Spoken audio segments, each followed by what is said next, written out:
네, 하나님 말씀 봅니다. 고린도전서 1장 9절입니다. 고린도전서 1장 9절.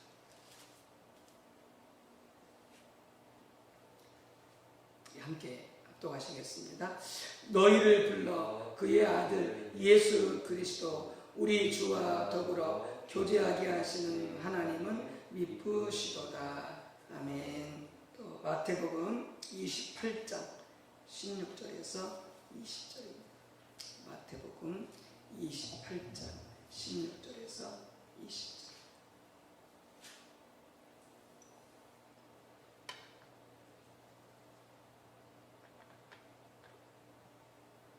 교독합니다.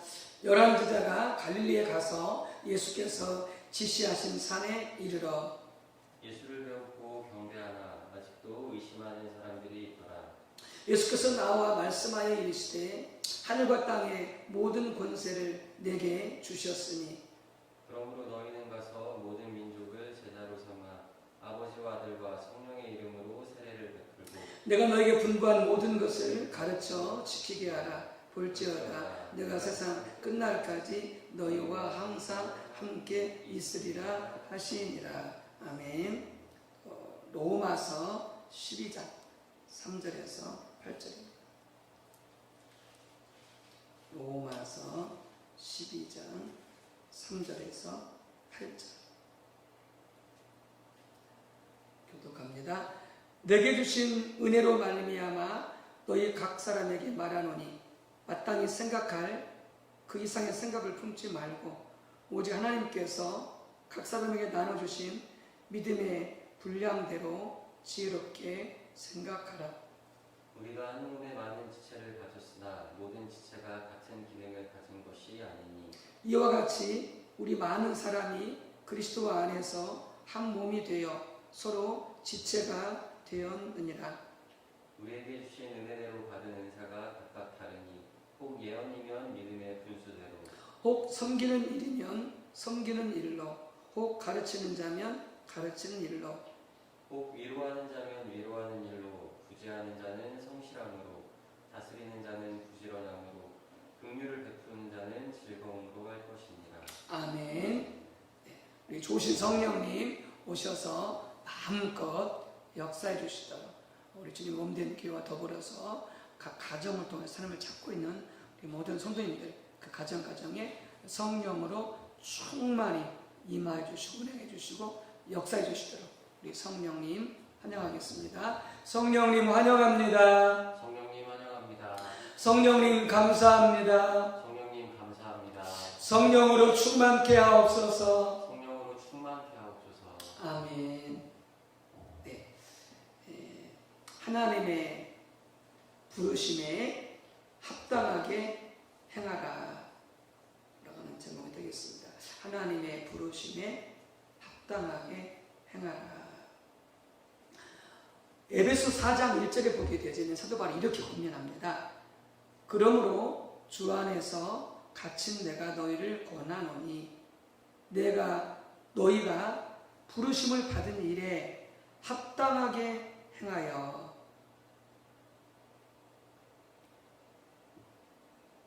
우리가 하나님께서 우리를 부르신 그 일에 합당하게 행하라 라고 말씀하고 있습니다.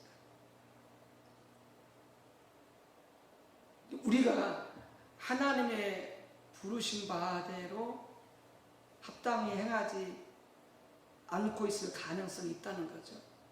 안든지 적든지 간에. 그래서 사도바울이 성령 감동을 통해서 권면하고 있는 거고요.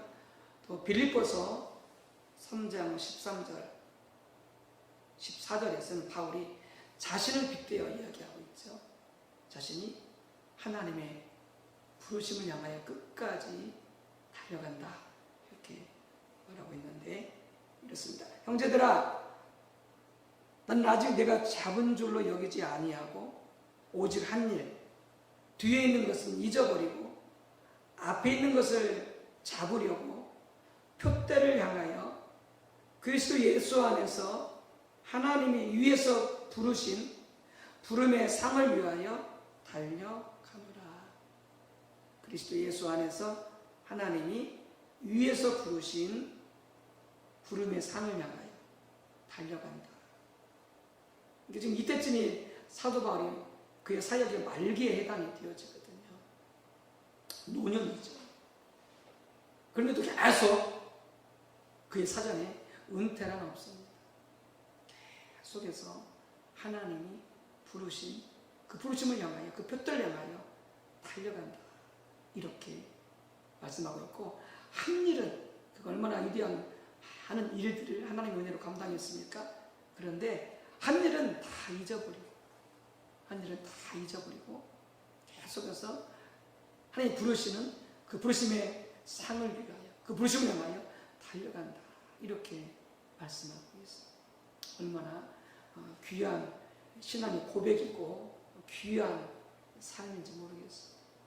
우리가 이와 같이 죽을 때까지 우리를 부르신 하나님의 부르심을 향하여 달려갈 수 있는 그런 복된 그리고 귀한 인생을 우리 모두가 살게 되어주시기를 주님의 이름으로 축복합니다.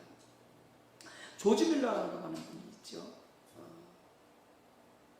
우리 기도에 5만 번 응답을 받았다고 하는 그 삶을 사신 분인데요. 그러니까 5만 번 기도 응답을 받으려면요, 또 세계를 통해서 날마다 응답을 받는 삶을 그렇게 살아야 됩니다. 어쩌면 그 이상일 수도 있어요. 그래서 살면서 5만 번의 기도에 응답을 받으려요. 그러니까 얼마나 저의 삶 속에 기도를 통하여 하나님이 살아계심을 그 응답을 경험하면서 살았는지 우리가 알 수 있겠죠. 얼마나 그 기도의 사람인지 믿음의 사람인지 우리가 알 수가 있겠죠. 근데 이 조지 밀러 목사님의 그 설교집이 최근에 나왔다고 저는 구입을 했는데, 조금도 가능하시면 구입해서 읽어보시기 바랍니다. 킹덤 북스에서 나왔는데 조지 밀러 목사님 설교집이 나와 있어요. 거기 보면 그분의 그 설교가 나와 있는데, 특별히 일부는 93세에 설교한 것입니다. 설교한 문구가 들어있다고 그래요. 놀라운 것은 93세 때 설교한 게 그 이전에 설교한 것보다 더 감동적이라는 거죠. 더 놀랍다는 거죠. 그리고 그분은 94세에 돌아가셨다. 이야기를 하더라고요. 근데 이 목사님이 우리가 알고 있듯이 고아원 사역을 하였거든요. 고아원도 짓고 학교도 짓고 고아원 사역을 했는데, 그의 생애를 통해서 2만 명의 고아들이 배출됐다고 그래요. 그 중에서 50%가 결신을 했다고 합니다. 50%. 그리고 이제 고아원 사역은 이제 아이들이 고아원에 들어오게 되어지면은 애들을 계속 데리고 있는 거니까 자립할 때까지는 또 대학 교육까지 시키고, 그러면서 계속 같이 지내면서 또 거기 더해주고, 그래서 가장 많을 때가 한 번에 2,000명까지 고아를 들어갔다고 하잖아요. 근데 놀라운 것은 그 고아들을 섬기면서 한 번도 누구한테 부탁하지 않았다고 하잖아요. 뭐 후원해달라, 뭐 도와달라, 이런 한 번도 부탁하지 않았다. 그 어마어마한 엄청난 돈을 지금으로 환산해도요, 그게 엄청난 돈인데 하루에 어마어마한 돈이 들어가는 거죠. 근데 고안사람을 하는 게 아니라 나중에 얘기하겠지만, 그런데 그 모든 재정의 공급을 오직 하나님 앞에 기도해가지고 다 공급받은 거예요. 정말 대단한 믿음의 사람, 기도의 사람. 근데 고안사람을 한 게 아니에요. 뭐 또 했느냐? 그냥 학교도 지었어요. 몇 개나. 영국과 다른 나라들까지 117개 정도를 학교를 지었다고 그래요.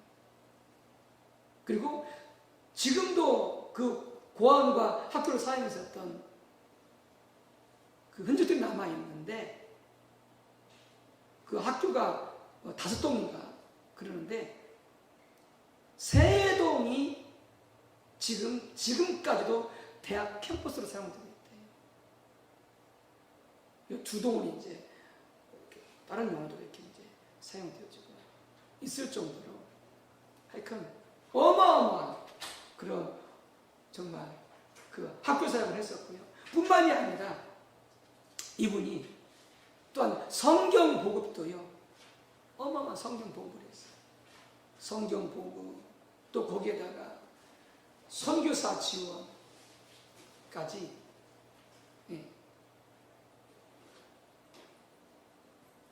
그 모든 사역을요, 이분이 죽을 때까지 계속 감동에서 갔을 때 특별히 93세까지 뭘 했느냐, 설교를 한 거예요. 국내를 다니면서. 그러니까 죽을 때까지 뭘 해서 달려갔느냐, 하나님이 부르심의 그 상을 향해서 이분도 계속 달려간 거예요. 우리 보통 그러잖아요.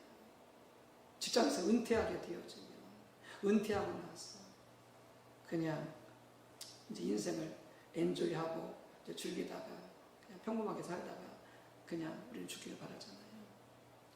교회에서도 은퇴하게 되어지면 이제 자기 할 일을 다 했다고 생각하잖아요. 전혀 성경적이지 않습니다. 전혀 성경적이지 않아요. 직장에서 은퇴할 수 있어요.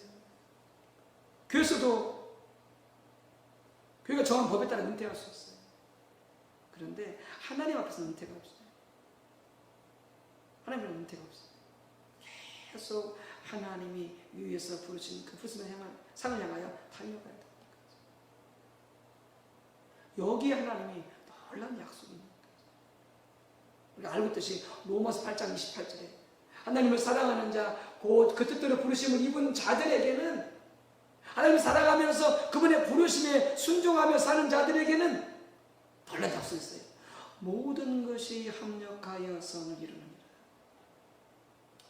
마귀는 우리의 삶을 해칠 수 있어요. 때는 우리가 미처 어떤 부분에서 준비되지 못하는 것, 대처하지 못하는 것. 때는 우리가 연약하여 넘어지고 죄질 수도 있어요. 근데 하나님을 사랑하는 자, 곧 그릇된 부르심을 입은 자들에게, 그 부르심을 따라서 충성하는 자들에게 하나님 실패하고 온수에 공격당하고 어려움 있는 그 모든 것들을 다 합해가지고 다 뭘 바꾸신다고? 다시 성으로 바꾸신다. 천응서 바꾸신다. 어떤 자들에게 하나님의 부르심에 충성하며 달려가는 자들. 아까 하나님의 부르심 중에 하나였던 복음 전파의 사명으로 부르셨던 마태복음 28장에 그러잖아요. 너희가 땅끝까지 모든 민족을 제자 삼아서 그들에게 성령으로 세례를 베풀고 예수님께서 가르쳐 분부한 모든 것들을 지키게 할 때에 주님 말씀하셔요. 내가 세상 끝날까지 내가 너희와 함께 하겠다.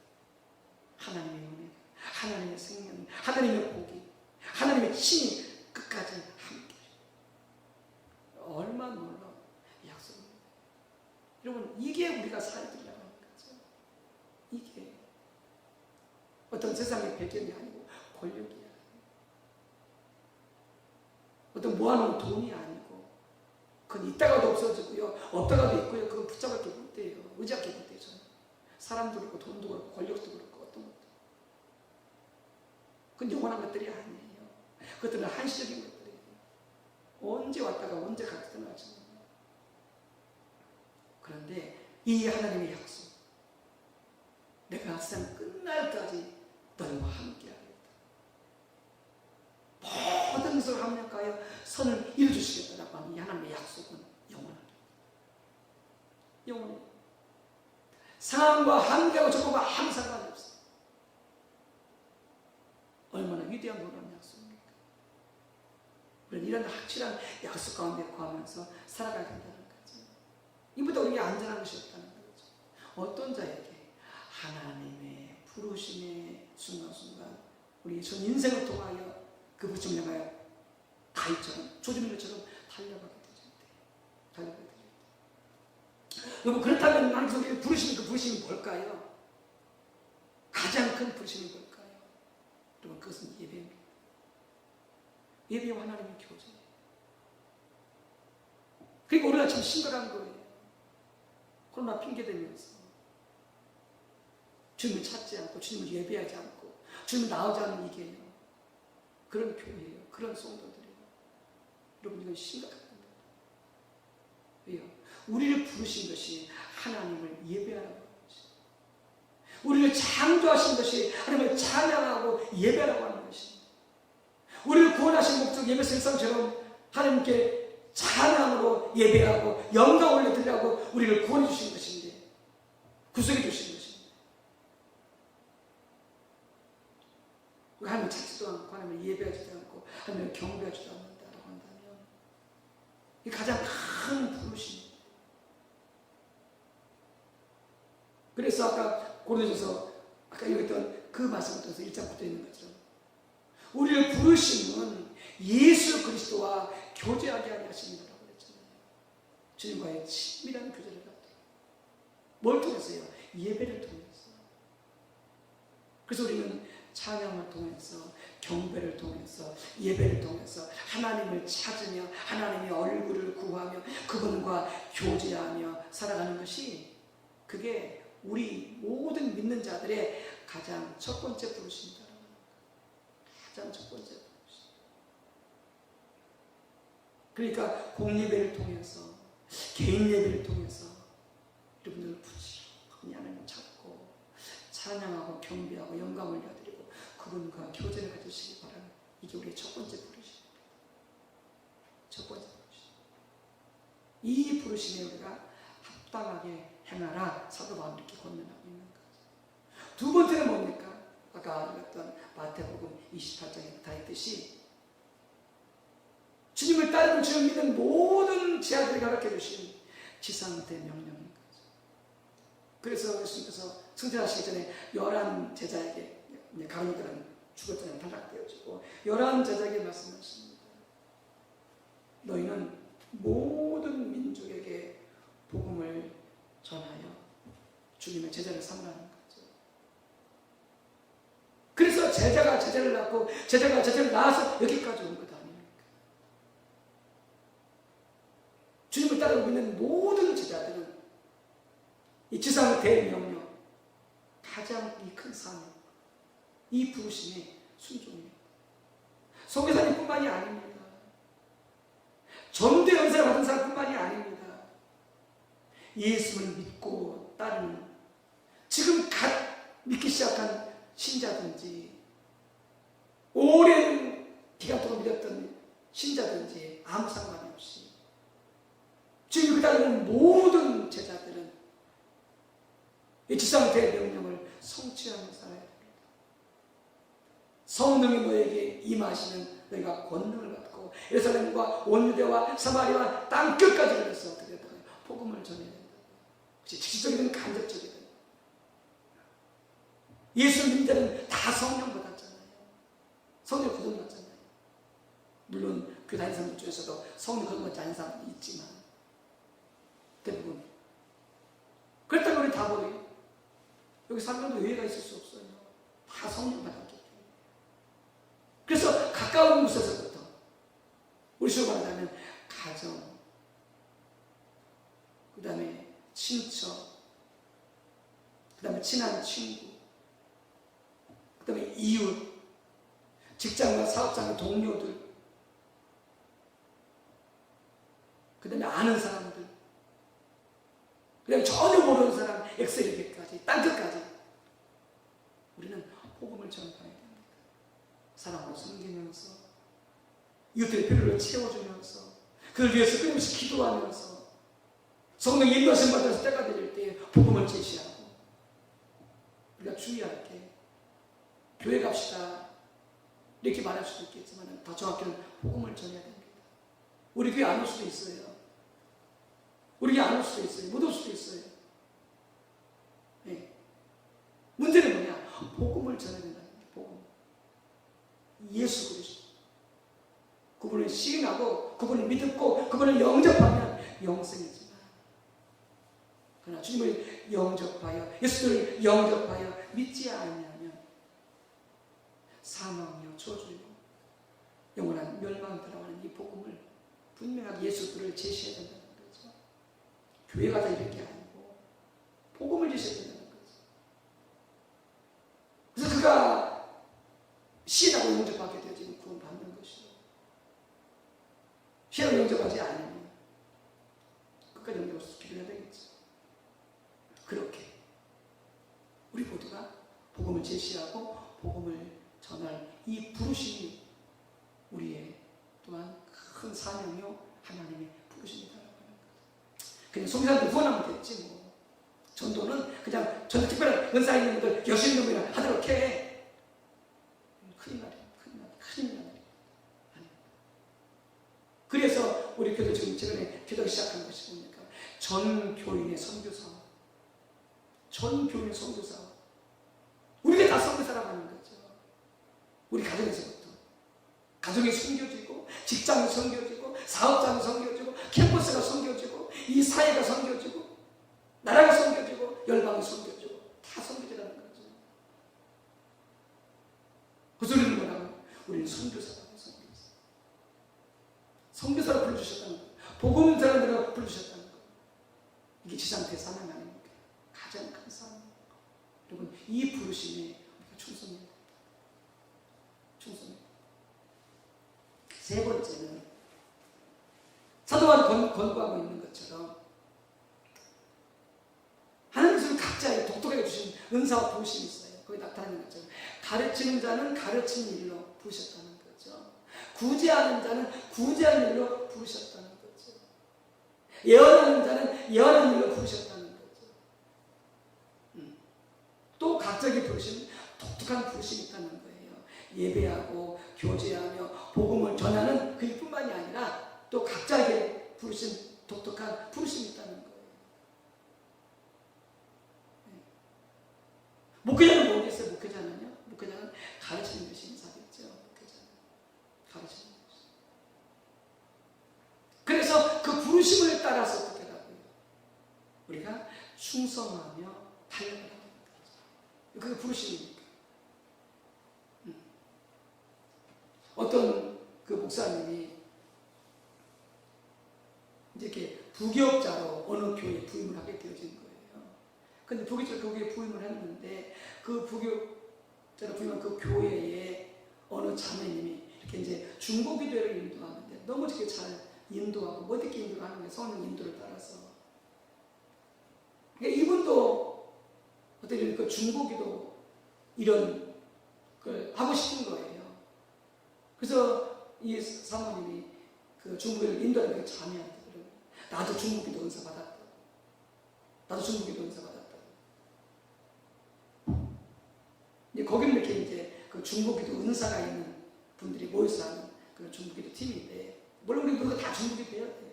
다 기도해야 돼요. 우리 모두 부르십니다. 근데 또 그분들은 특별한 그 중보기도 은사에 부르십니다. 그래서 나도 중보기도 은사 부르심 받았다. 그러면 기도해보자. 그래서 이제 그분이 기도해본 거예요. 이분 정말 중보기도 은사에 그 부르심이 있는가.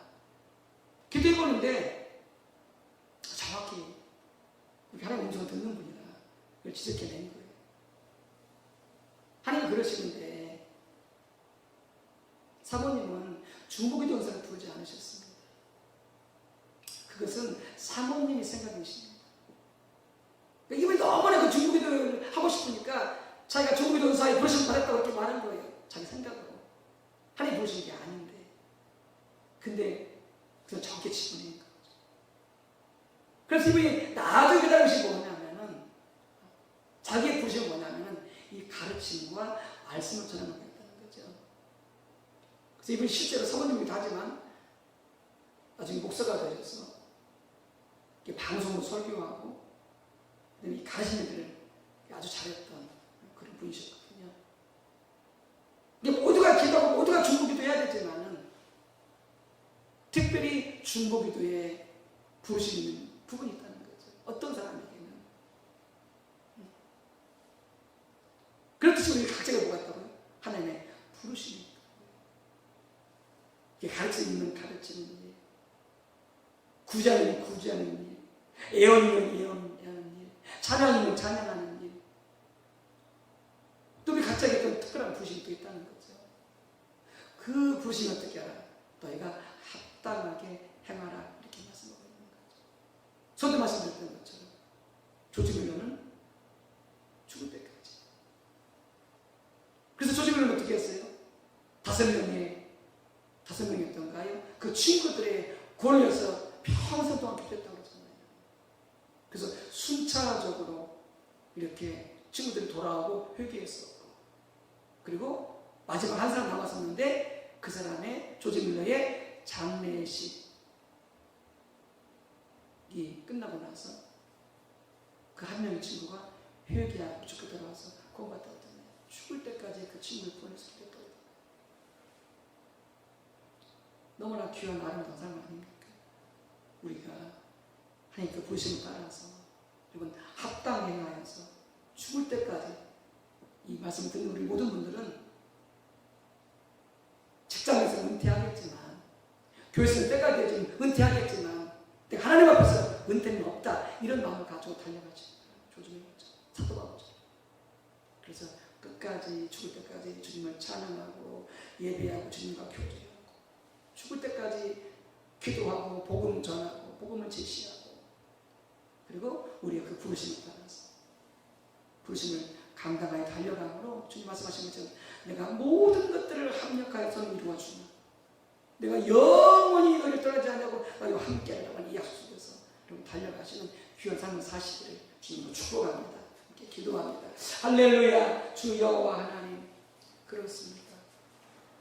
하나님께서 우리를 불러주셨습니다. 가장 위대한 부르심, 날마다 하나님을 찬양하고 하나님을 예배하고 하나님과 교제하라고 우리를 불러주셨습니다. 한 번도 예외 없이 우리 모든 성도님들 공예배, 개인 예배를 통하여서 하나님을 찾고 하나님의 얼굴을 구하고 하나님을 예배하고 찬양하고 하나님과 깊은 그들까지 들어갈 수 있도록 성령님 도와주옵소서. 뿐만이 아니라 땅끝까지 이르러서 가정에서부터 가장 가까워서부터 복음을 전하라 하시는, 그리고 죽을 때까지 복음 전하는 삶을 살 수 있도록 성령님 도와주시옵소서. 기도합니다. 사랑으로 섬기며 복음을 제시하고 전하는 복된 부르심을 감당하게 도와주시고, 우리 각자를 부르신 그 부르심을 따라서 가르친 일이면 가르친 일로, 찬양한 일이면 찬양한 일로, 또 중보한 일이면 중보한 일로, 각자의 부르심을 따라서 구제한 일이면 구제한 일로 아버지 그 부르심에 충성하며 달려갈 수 있도록 성령님 도와주시옵소서. 우리가 죽을 때까지 하나님께 영광을 올려드리고 또한 주님이 함께 하신 귀한 삶을 살 수 있도록 성령님 도와주시옵소서. 주님 뜻대로 살기 원합니다. 주님 안에서 형통한 삶 살기 원합니다. 11절로 올려드립니다. 귀한 가정 온 식구들, 그렇습니다. 주님이 뜻대로 사는 귀한 가정 온 식구들 줄 수 있도록 축복해 주시옵소서. 항상 주님의 그 부르심을 따라서 주님 뜻을 따라서 달려갈 수 있도록 기름 부어주시고 지혜와 계시로 함께 해주시고 열망과 열정으로 함께해 주시옵소서. 10절 올려드립니다. 아버지 귀한 가정 가운데 함께해 주시옵소서. 아버지 이 코로나 시대에도 흔들리지 않는 기업이 되게 도와주시옵시고, 또한 자녀의 학업과 또 자녀의 직장을 하나님 지켜주시고, 아버지 복되게 주님 약속하신 대로 허락해 주시옵시고, 코로나19 병동 조력과 또 아버지 이 불안 전혀 상관이 없도록 지키시고 축복해 주시옵소서. 축복합니다. 예수님의 이름으로 기도를 올리옵나이다. 아멘.